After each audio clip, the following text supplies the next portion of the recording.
Victor Wembanyama slammed face first into the hardwood at the Frostbank Center and didn't get back up.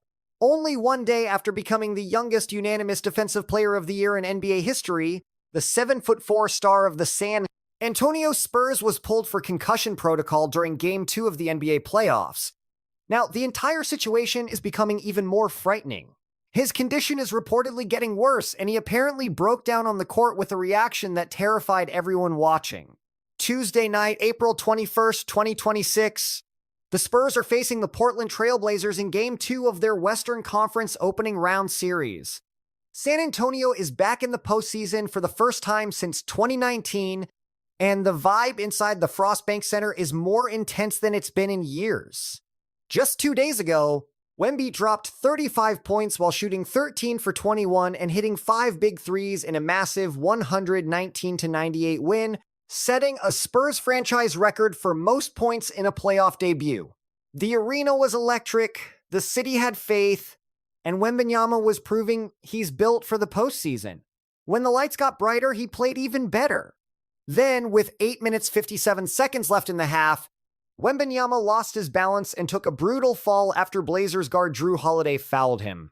Wemby attempted a spin move in the paint before getting bumped by Drew Holiday. As he tumbled to the floor, Wembanyama tried to force a pass and couldn't protect his head as he slammed into the court.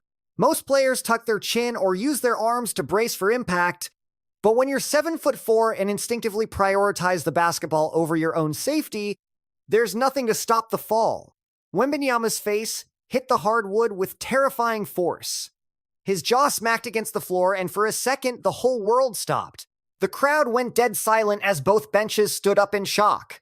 His head bounced hard off the wood, and when he stopped moving, he looked totally unconscious. Moments later, he started writhing on the ground in agony. When he tried to push himself up to his knees, he collapsed right back down. Imagine a 7'4" athlete falling from that height with all that momentum. No hands to break the fall, just chin first into the wood. The replays were even scarier. The footage is tough to watch. Major outlets even gave warnings before showing it. Wembanyama stayed down on the court for 30 seconds before sitting up for a minute and talking with his teammate Stephen Castle. Keldon Johnson called a timeout as Wemby finally stood up and sprinted straight for the locker room. Right in that moment, while he was still dazed and trying to recover, his teammate Dylan Harper ran over to check on him. Harper later shared exactly what the superstar told him during that chaotic scene. "I tried to check on him. He just said, 'I'm okay. My head just hurts a bit. We're praying for him because he's easily the toughest guy I know. My head just hurts a little bit.'" The man's face literally smashed into the court at full speed. He couldn't even stand up. He was clearly disoriented, but his first instinct was to tell his rookie teammate not to worry. Anyone who's dealt with concussions knows the drill. You don't always realize the damage immediately. You think you're perfectly fine. You feel a dull pain, and then the mental fog starts rolling in.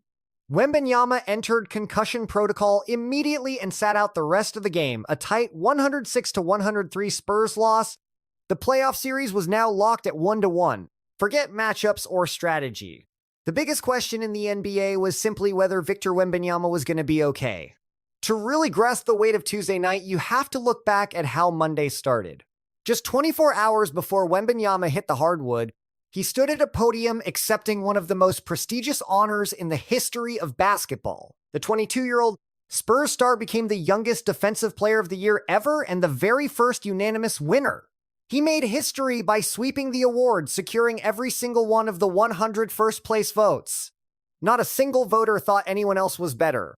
Not one. In an age where the media loves a contrarian hot take, where people toss votes to dark horses just to stir the pot, Wembanyama dominated every single ballot cast.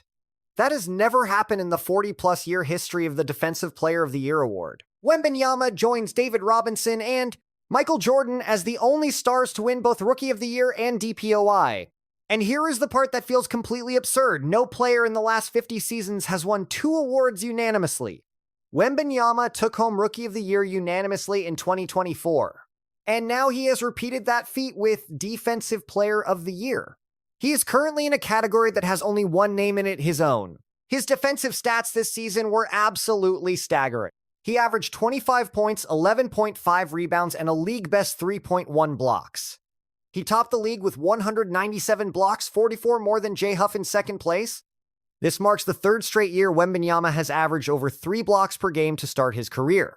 3 seasons in a row, no one in the league swatted more shots than this French phenom. But it was not just blocks. Opponents shot 42% with Wembanyama on court during 2025-26, the lowest rate among players eligible for season awards. When he was out on the floor, the Spurs defense transformed completely. Opponents did not just struggle to score, they struggled even to try. He is such an intimidating force in the paint that most players do not even dare to challenge him.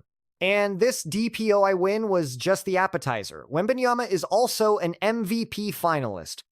With the winner of that trophy not being revealed until next week at the very earliest, he is up against reigning MVP Shai Gilgeous-Alexander and 3-time winner Nikola Jokic. Winning Defensive Player of the Year also locks him into the all-defensive first team. So, Wembanyama is guaranteed to walk away with at least 4 trophies from this awards season. Consider the grueling path he had to take just to be eligible for these awards. A deep vein thrombosis, a blood clot in his right shoulder, kept him off the court for the second half of the 2024 season. This injury restricted him to playing just 46 games, meaning he missed the 65-game threshold required to qualify for Major League awards. He was the favorite for DPOY last year but could not even be considered. He returned for the current season and carefully managed his health and his heavy workload, finally hitting the 65-game minimum during the last week of the regular season. So when fans saw him go face first into the hardwood on Tuesday night, they were not just seeing a player get injured. They saw a man who fought back from a blood clot, a man who rebuilt his body, who just broke records never touched before, only to face another sudden health crisis. The timing felt cruel, almost poetic in its tragedy. The ultimate high followed by a terrifying low in less than 24 hours. The question haunting every Spurs fan had nothing to do with the playoff series. It was about the man. Forget Game 3, is Victor Wembanyama going to be okay? The final score of Game 2 was 106-103 Portland. The Trailblazers climbed out of a 14-point hole to shock San Antonio late. The Spurs had things under control for the bulk of the night. They even held their own after Wembanyama headed to the locker room. But without their superstar center in the fourth, the offense stalled and the defense crumbled. Afterward, Coach Mitch Johnson addressed the media with a calm, measured tone. He confirmed the concussion and protocol entry following that 106-103 loss. Johnson promised they would take every necessary and appropriate precaution. Reporters asked if Wembanyama was being checked for anything worse than a concussion. Johnson gave a simple one-word answer: no.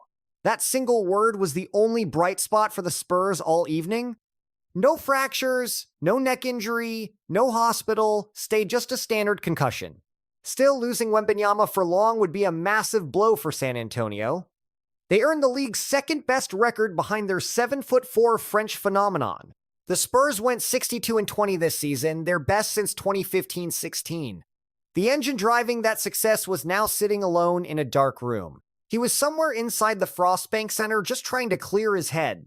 Throughout the regular season, San Antonio was 15.2 points better per 100 possessions with Wembanyama on the court during meaningful minutes.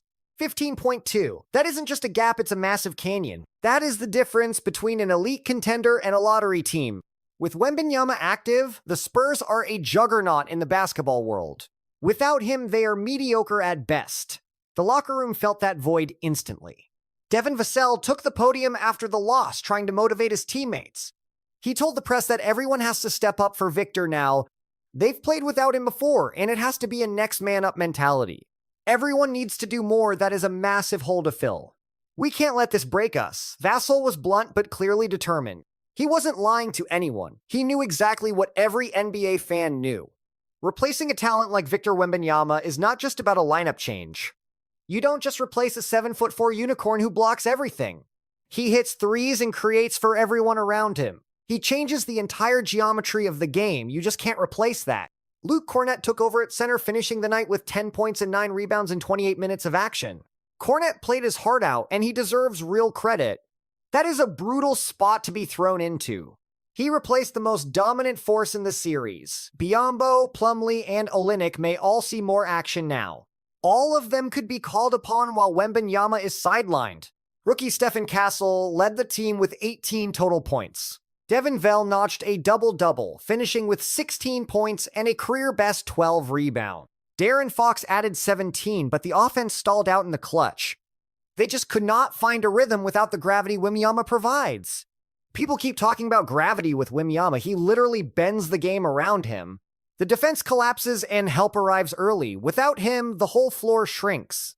Passing lanes disappear, and suddenly every single possession feels like an uphill battle.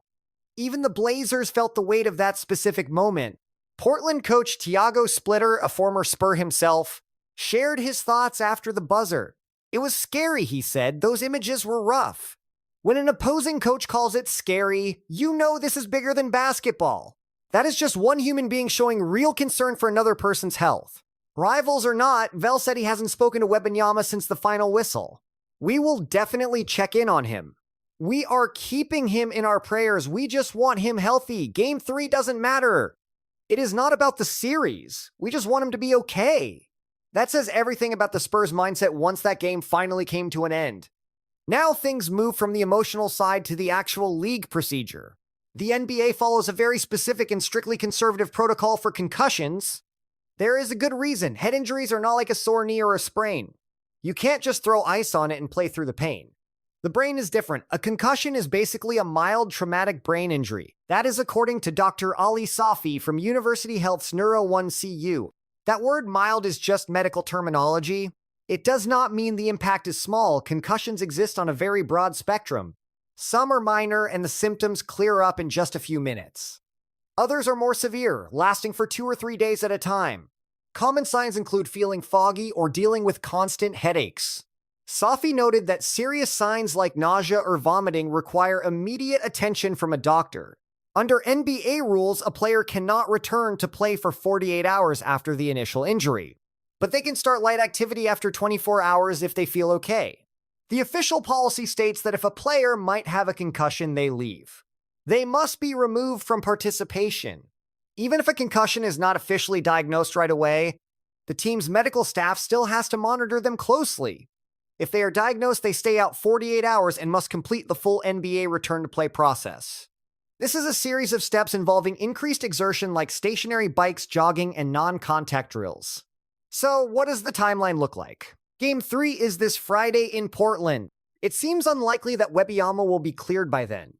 Coach Johnson would not speculate on his status, though. He stuck to the script. The protocol is the protocol, Johnson said. We will just follow it and plan accordingly. Yahoo Sports reporter Kevin O'Connor says average recovery takes 7 to 10 days. The short end of that would keep Wemby out until Game 5. The long end keeps him out until Game 7, which is 11 days away. That is the middle ground scenario. Optimistically, Wembanyama could potentially return for Game 3 on Friday, as that is 72 hours away. That would be a remarkably fast recovery. Fans shouldn't hold their breath, but it is possible. Then we got an encouraging sign. On Wednesday, the day after the injury, Wembanyama did some light cardio work Wednesday evening, reportedly without his concussion symptoms worsening. This is the first step toward his eventual return to play. According to Shams Charania, Wembanyama is hopeful to travel with the team to Portland on Thursday. That word hopeful carries huge weight. It means Wembanyama has not been ruled out yet. It means his symptoms have not worsened. The 48-hour window could open the door for Game 3 if everything goes perfectly. But medical pros and common sense suggest that rushing back from a concussion to play a physical playoff game is not the smartest move. Being cleared to return so quickly would be unbelievable, but not in a good way. The Spurs would be wise to be cautious, which means we likely won't see the Defensive Player of the Year for a few games. In an ideal world, the team beats the Blazers without Wembanyama and lets him rest before the second-round series. Most recover in a few days, though severe concussions can take 2 weeks to fully resolve. That uncertainty hangs over this whole situation like a giant cloud. Nobody knows if it is a 3-day or 14-day concussion, not the Spurs, the medical staff, or Wembanyama himself. The brain heals on its own timeline, so where does this leave them? You have a 22-year-old just 1 day removed from a historic defensive award? A star who just set a franchise record in his debut? A young man who beat a blood clot that almost ruined his season? He came back and produced arguably the most dominant third-year season the league has seen. He anchored a Spurs team that finished with 62 wins and 20 losses. That is the franchise's best record since the 67-15 finish in 2016, the last year of the Duncan Kawhi era at full strength. Wembanyama did not just bring the Spurs back. He dragged them into championship contention in year 3. And now he is in protocol, sitting out a first-round series tied 1-1 while his teammates hold the fort in Portland. The Spurs have reasons for optimism. They went 12-6 during the season without Wembanyama. That is a winning record. That tells you this roster has enough talent to compete even without its main centerpiece. Castle, Vasil, Fox, Harper, this is not a one-man team. But as everyone in San Antonio knows, the margin for error shrinks once Wembanyama leaves. Without him on the court, the team has depth, but replacing a player of his level in the playoffs is harder. There is also the Drew Holiday aspect of this story to examine. Holiday did not play dirty, he just committed too early. Reports confirm it was just a tough basketball play, not a flagrant or reckless foul. Holiday himself seemed caught off guard by the outcome. "They called a foul on me," Holiday said. "I didn't think I touched him, but who knows?" Right after the whistle, I went straight to the official to argue. I missed the actual fall. By the time Holiday looked back, Wembanyama was already down. There are no villains here. It was just bad luck, a weird angle, and a 7'4" athlete whose high center of gravity turned a common foul into a disaster. What's actually wild and deeply concerning is exactly what Wemby said while he was down. "I am okay, my head just hurts a little bit." That is what the reigning DPOY and MVP candidate, a total phenom, told his 20-year-old teammate while lying flat after hitting his face against the floor. He was trying to calm everyone else down instead of worrying about himself. That is the side of Victor Wembanyama that statistics just cannot show. He has a mindset that goes far beyond defensive IQ or raw talent. The kid is built to fight and lead, but pure grit cannot fix a concussion. Only time and rest can do that. And time is the one luxury the Spurs are running out of right now. The series heads to Portland. Game 3 is Friday night with Game 4 following on Sunday. If Wembanyama is forced to sit out, this whole series could flip in an instant. Now, the entire league waits. San Antonio waits. The fans are holding their breath. Somewhere in San Antonio, the young star is currently resting, recovering, and if Dylan Harper is right, already claiming that he is totally fine. That is the scariest part of this whole situation. Not the fall or the medical diagnosis, but that a player who just took a massive hit to the brain is already determined to get back into the action as soon as he can. The Spurs must protect Victor from himself if they have to. Whether he returns for Game 3, 4, 5, or later in the NBA playoffs, what matters is that this generational talent builds his career on a very healthy foundation. What he is building with the Spurs is simply too precious to gamble on one game. Those words he spoke on the floor, so calm and collected for someone who just slammed his head into the hardwood, remind us that the most elite athletes are frequently the very worst judges of their own health.